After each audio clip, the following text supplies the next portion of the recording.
welcome to Roots Before Harvest. I am so glad that you're here. This series is going to invite us to slow down, to let God do his quiet, unseen work beneath the surface.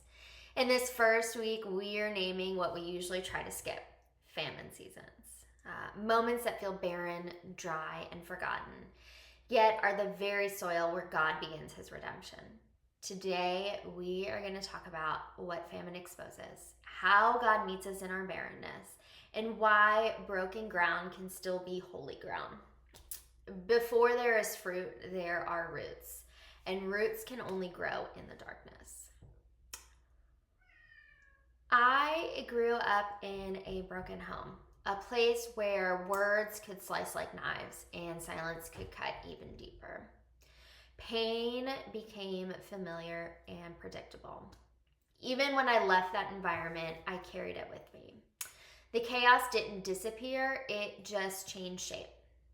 So as an adult, that famine in my soul began showing up in my body. For years, I wrestled with an eating disorder, more specifically anorexia.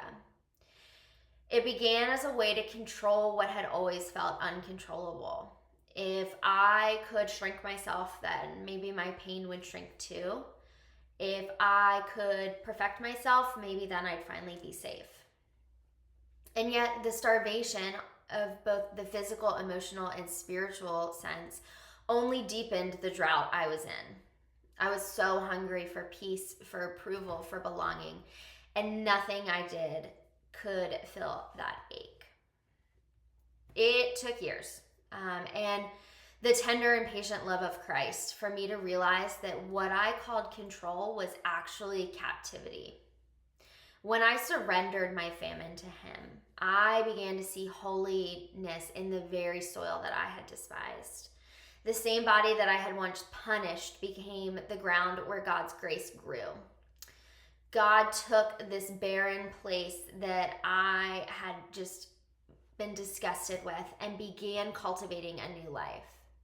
Over time, I watched as he transformed me from a headstrong and self-reliant field manager to a joy-filled and tender gardener of my own soul.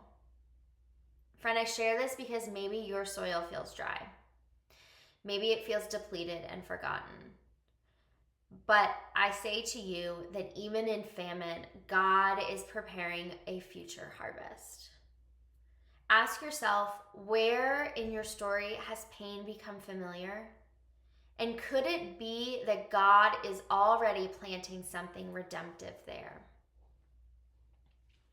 Let's open to Ruth 1:1. In the days when the judges ruled, there was famine in the land. The story of Ruth begins in famine, not just as a background, but as a theological setting.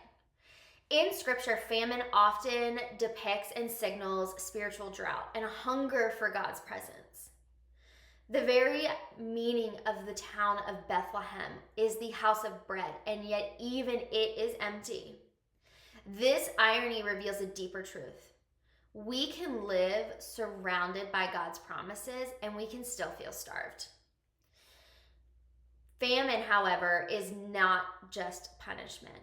It is an invitation. As author, scholar, and theologian Carolyn Curtis Jones writes, Naomi's story begins in a world gone wrong. Her famine mirrors Israel's famine, not just for bread, but for God himself. Yet it is in this desolation that God begins his rescue. Naomi's husband's move to Moab is in human desperation, a reach for control, not unlike the ways that we try to fix our own comfort and hunger. Yet God's covenant love follows them there. This is the redemptive providence that God is weaving through our wandering. Divine sovereignty doesn't erase suffering, but it redeems it. His silence does not mean he is absent, friend. I'll ask you today, what is your Moab? What is the place you run to when your life feels empty? Naomi's loss is complete. She loses her husband, her sons, her future. She embodies the idea of lament herself. And yet, even in her bitterness, God's redemptive hand is quietly at work. He doesn't fix her pain overnight. He forms something beneath the surface. Carolyn Curtis Jones reminds us that God's purposes often germinate in the dark. The soil of our suffering is rarely wasted. Instead, it is where faith takes root. We see our pain as wasted ground, and yet our God sees it as holy soil, the very place he will plant redemption. And the places that you least want to return to are often where God plants redemption first. Let me say that again for you. The places you least want to return to are often where God plants redemption first. Ask yourself this: what pain have you been trying to rush past? And what might God want to redeem instead? Naomi's heartbreak comes and sets the stage for Ruth's faithfulness. Their shared suffering becomes the very soil of salvation history. Ruth's yes in Moab ripples forward to Bethlehem again, where another child of promise will be born. It's the reversal motif of Scripture. From famine to fullness, from exile to homecoming, from widowhood to lineage. This is the heartbeat of redemption itself, and it foreshadows Christ, who entered humanity's famine to be the bread of life. What feels like an ending may be the soil of a divine beginning. And I'm going to ask you to ask yourself one more question today. Can you name one barren place in your life that God has already redeemed? Friend, even when my life felt godless, he was writing my redemption story, and he is writing yours too. Before Ruth met Boaz, before Naomi held baby Obed, before Bethlehem held a manger, God was already redeeming barren ground. And the Redeemer is present in your famine now. So maybe your soil feels dry. Maybe your prayers feel unheard. Take heart.